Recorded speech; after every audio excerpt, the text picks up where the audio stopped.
Assalamualaikum warahmatullahi wabarakatuh. Waalaikumsalam warahmatullahi wabarakatuh. Alhamdulillah wa syukurillah wa la hawla wa la quwata illa billah. Allahumma salli wa sallim wa barik ala sayyidina Muhammadin wa ala alihi wa sahbihi wa mawalah. Alhamdulillah. Qala Allah ta'ala fi kitabil karim, a'udzu billahi minasyaitonir rajim. Man kana yuridul izzata falillahil izzatu jami'an. Illahi yas'adul kalimut thayyibu fasolihul amalu yarfa'u walladzina yamkuruna sayyiati lahum adzabun syadid wa makru ulaika huwa yabur. Shadaqallahu azim. Ikhwati fillah rahmatullah. Semua orang pasti ingin hidup bahagia dan mendapatkan kemuliaan. Itu adalah kunci dari kehidupan. Orang itu tidak akan bisa hidup enak tanpa adanya kemuliaan dan kebahagiaan. Apabila dua itu kita capai, maka kira-kira sempurnalah hidup kita ini. Allah Subhanahu wa taala di dalam surat yang tadi itu ya, surat Fatir ayat 10 mengatakan kunci-kunci untuk mendapatkan suatu kemuliaan di sana. Di dalam ayat itu ada 3 frase penting.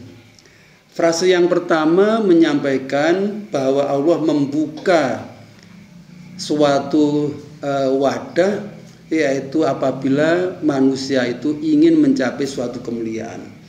Mangkana yuridu izzata falillahil izzatu jami'a.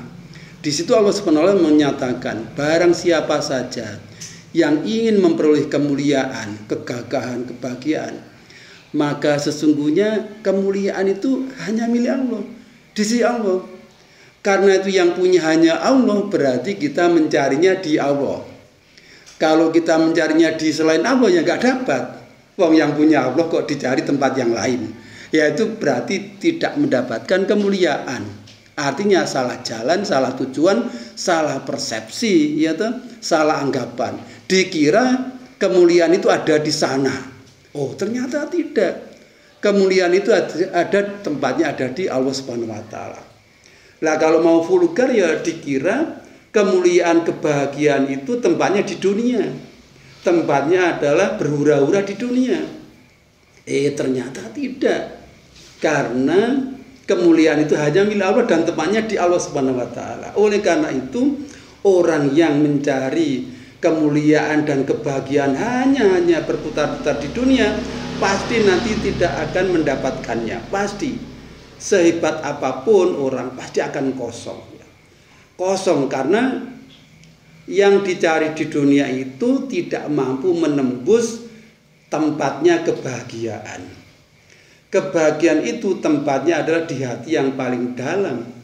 Sedangkan suatu yang ada di dunia itu tempatnya di luar itu, yaitu ada di akal, ada di teknologi, ada di dunia, ada di luar hati yang paling dalam, yaitu di luar ujung atau titik yang paling dalam kebahagiaan itu. Dan itu hanya dimiliki oleh Allah Subhanahu wa taala. Kalau dalam ilmu yang lain disebutkan itu adalah bagian hati, yaitu bagian iman, ya, bagian iman. Yang lain-lain adalah bagian nafsu, bagian amarah, ya. Nah, apa maknanya di sini? Bagian nafsu dan bagian amarah sebetulnya mereka adalah meraup suatu angan-angan untuk mencapai kebahagiaan tapi di luar iman, yaitu di dalam kehidupan dunia ini. Makanya kemudian bahasa Jawanya kecelik nantinya, ya, kecelik. Kecelik itu apa bahasa Indonesianya? Apa? Tertipu, ya, tertipu apabila mengejar kebahagiaan hanya di dunia, maka akan tertipu. Wa mal hayatud dunya illa mata'ul ghurur. Dan tidaklah kehidupan dunia hanya kesenangan yang menipu-nipu. Kenapa? Karena tidak bisa menembus suatu kemuliaan, kebahagiaan yang paling hakiki, yaitu falillahil izzatu jami'ah. Nah, itu yang pertama. Berarti apa? Dari situ kita punya cita-cita, kita punya keinginan, ya, kita punya harapan sebetulnya yang paling dalam. Terus kemudian kita bertanya, Bagaimana sebetulnya untuk mencapai di situ?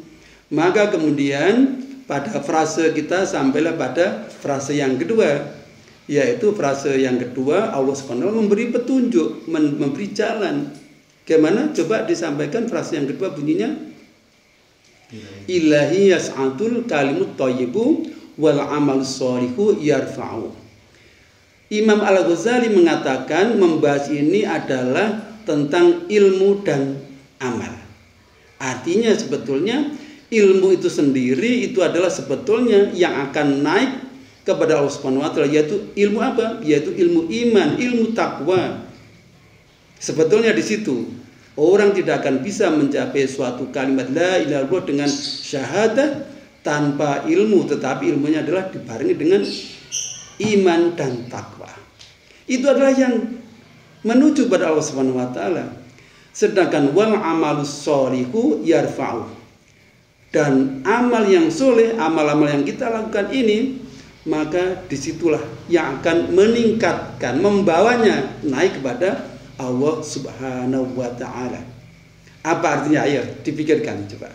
Artinya adalah sebetulnya aslinya itu adalah iman dan takwa itulah yang akan menuju pada Allah Subhanahu wa ta'ala. Untuk menuju pada apa? Yaitu al-izzat. Untuk menuju suatu kemuliaan, untuk menuju suatu kebahagiaan. Dan syaratnya tadi ada dua, yaitu al-ilmu. Yang al-ilmu di sini adalah al-iman, at-taqwa. Dan ini tidak bisa berjalan sendiri, harus dibarengi dengan wal amalus sholih. Tetapi wal amalus sholih tidak punya arah di sana, tidak punya arah mau kemana. Nah oleh karena itu kemudian al-amalus sholihu itulah kemudian yang mendukung arahnya. Jadi ibaratnya itu ada supirnya, ada yang mendukungnya. Nah, supirnya ini, arahnya ini adalah al-kalimatut thayyibah. Yaitu yang disebut oleh Imam Al-Ghazali sebagai al-iman wa taqwa. Nah, di situ jelas ya. Nah, dari situ kemudian ifati fillah tahu. Nah, berarti saya tahu kalau mau menuju pada suatu al-izzah, suatu kemuliaan, kebahagiaan, saya tahu arahnya, saya tahu alatnya. Karena kok tahu?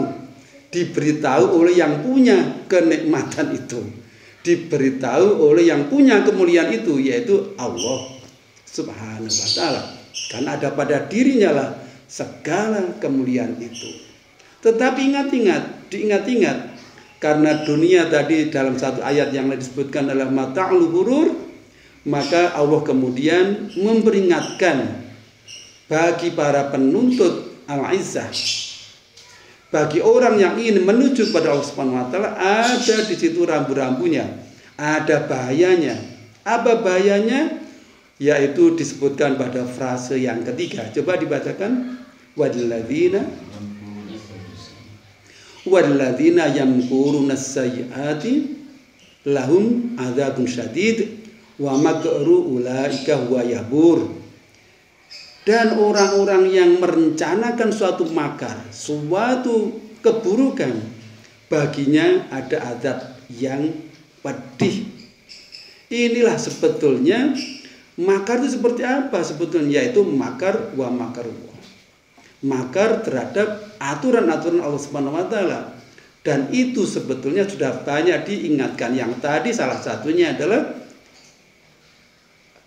wa mal hayatud dunya illa mata'ul ghurur. Dunia itu adalah senda gurau yang menyenangkan sekali. Dalam ayat yang lain tentu banyak ya.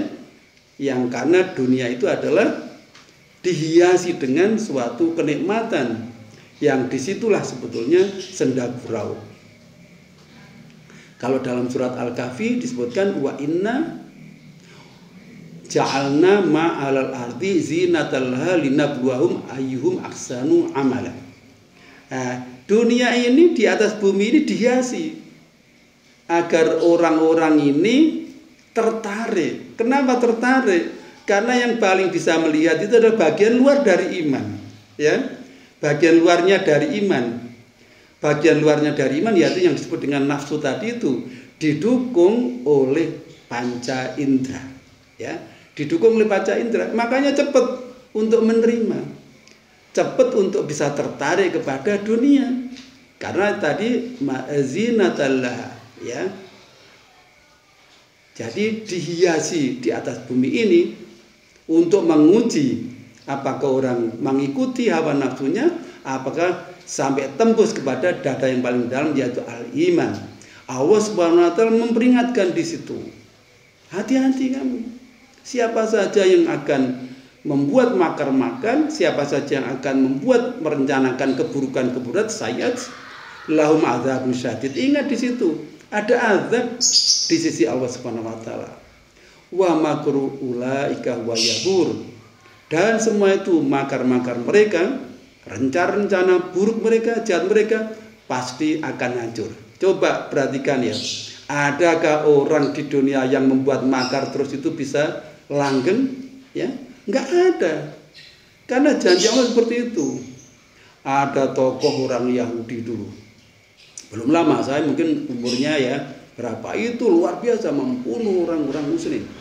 Tapi apa akhirnya? Begitu gagal luar biasa pada saat menjadi Perdana Menteri. Tetapi pada saat hidupnya, pada saat akhir hayatnya 7 tahun tersiksa. Dan kemudian di saat mau meninggal itu bobot badannya hanya tinggal 15 kg. Nauzubillah.